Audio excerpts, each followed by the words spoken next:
आज जो मैं आपको बताने जा रहा हूँ उसे आप कहानी कहिए या हकीकत, लेकिन अगर आपने अपने जीवन में इन 3 बातों को समझ लिया तो आप अपने जिंदगी को एक आईने की तरह साफ साफ देख सकते हैं। इन तीनों बातों का उल्लेख एक सन्यासी ने इस कहानी में बताई है। तो चलिए इस कहानी को स्टार्ट करते हैं और उन 3 बातों को समझते हैं जो हमारे जिंदगी में बहुत ही काम आने वाली है। एक लड़का था जो कि जीवन के सत्य और कुदरत के द्वारा दी गई हमारे शरीर में मौजूद शक्तियों का तलाश कर रहा था।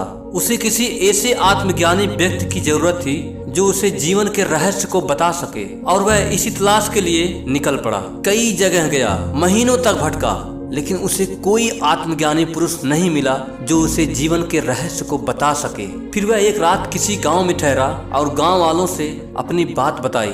तो गांव वालों ने कहा, हाँ, जंगल में एक गुफा है, वहाँ एक आत्मज्ञानी सन्यासी बहुत दिनों से रहते हैं। शायद वो आपके सवालों का जवाब दे सकें, लेकिन वो जल्दी किसी से बात नहीं करते। अगर आप उन्हें सही लगें तो शायद आपसे बात कर लें। वह लड़का गांव वालों की बात सुनते ही आधी रात में ही उस गुफा की तरफ निकल पड़ा। जब लड़के ने सन्यासी को देखा तो वो ध्यान में लीन थे, तो लड़का इंतजार करने लगा। जब सन्यासी आंख खोलते हैं तो लड़का उनसे प्रणाम करता है और कहता है, मैं आपको बहुत दूर से ढूंढते हुए आया हूँ और मैं आपसे कुछ पूछना और जानना चाहता हूँ। लेकिन सन्यासी उसे कोई जवाब नहीं देते और उठकर जाने लगते हैं। तभी लड़का कहता है, आप जैसे महान सन्यासी अगर हम जैसे लोगों का मार्गदर्शन नहीं करेंगे तो कौन करेगा। ऐसा सुनते ही सन्यासी रुक जाते हैं और कहते हैं, मैं तुम्हारे सवालों का जवाब देने के लिए तैयार हूँ, लेकिन तुम भी जवाब सुनने के लिए तैयार रहना, क्योंकि हर कोई सत्य ग्रहण नहीं कर सकता। फिर लड़का पूछता है कि आप यहाँ कब से हैं और अपना पेट कैसे भरते हैं। तो सन्यासी कहते हैं, मैं पेट भरने के लिए हवा खाता हूँ और कुछ फूलों को सूंघ लेता हूँ, जिससे मेरा पेट भर जाता है। यह बात सुनते ही लड़का चौंक जाता है और सोचता है,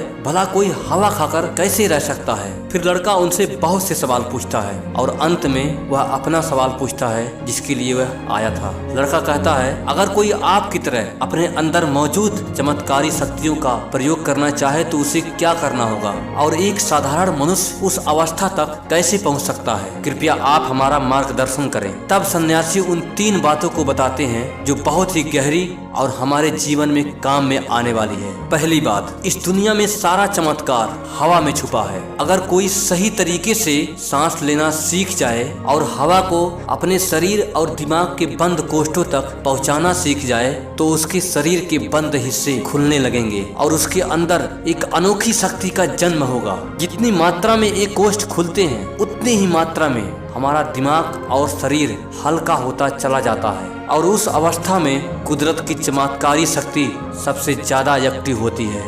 दूसरी बात, साधारण लोग केवल बीते हुए कल और आने वाले कल के बारे में सोचते ही रहते हैं, जिससे उनकी शक्तियाँ भूत और भविष्य में घूमती ही रहती हैं। अगर तुम अपने दिमाग में भूत और भविष्य के बारे में सोचना बंद कर दो तो तुम्हारे अंदर मौजूद शक्तियाँ इसी पल तुम्हारे शरीर के सभी हिस्सों से निकलते हुए अभी के अभी तुम्हें महसूस हो जाएंगी। लेकिन अभी तुम्हारी शक्तियाँ अलग अलग हिस्सों में बिखरी हुई हैं। अब उसे तुम्हें एक जगह केंद्रित करना सीखना होगा, जिससे तुम भी कुदरत के उस शक्ति को महसूस कर पाओगे। तीसरी बात, इंसान के पास जीने के लिए केवल एक ही पल होता है और वो केवल एक बार में एक ही सांस ले सकता है। 2 श्वास अथवा 2 पलों को एक बार में इकट्ठा नहीं पकड़ सकता। लेकिन लोग छोटी छोटी सफलता के लिए अपने ऊपर लाखों बातें छोप लेते हैं जो किसी काम की नहीं होती, और ये बातें उन्हें अंदर ही अंदर खोखला करते हुए चली जाती हैं। इससे उनकी शक्तियाँ धीरे धीरे खत्म हो जाती हैं, और जिन बातों से शक्तियाँ खत्म हुई होती हैं वही बातें